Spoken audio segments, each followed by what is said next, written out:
transatlantic slave trade. Mr. Speaker, the fundamental question is whether or not it is justifiable for Africans to be asking for reparation at this point in our history. I heard one of our colleagues, the Honorable Kojo Oponkroma, argue in relation to this statement that in the course of the conduct of the transatlantic slave trade, Africans participated. That is a historical fact. But is that enough justification for us to say it is not proper for us to be talking about reparation? Mr. Speaker, I think we need to set the records straight. The narrative that Africans participated in the conduct of the slave trade, for which reason we shouldn't be talking about reparation, is the Western narrative.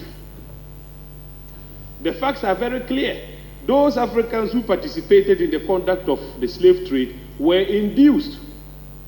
In fact, historical accounts have it that following the advent of the transatlantic slave trade, the face of warfare in Africa changed for the West. Wars became very brutal because we had been induced into thinking that some humans were less human than others, and so some ethnic groups could afford to capture their own kind and sell them into slavery.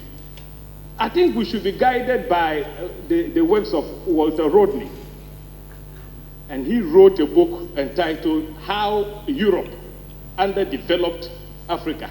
I would recommend that masterpiece to all of us. If we read Walter Rodney, Mr. Speaker, we would come to terms with the fact that our underdevelopment was induced by imperial Europe.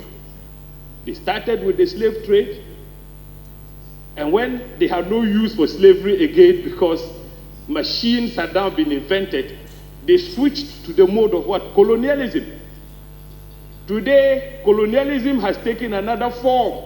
Nkrumah described that as neo-colonialism.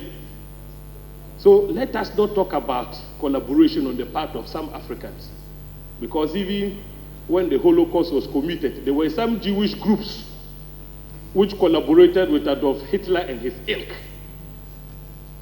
With those few words, Mr. Speaker, I'd like to commend the maker of the statement and to indicate clearly in very strong terms that we have sufficient justification to demand for the payment of reparation. Thank you, Mr. Speaker, for the opportunity.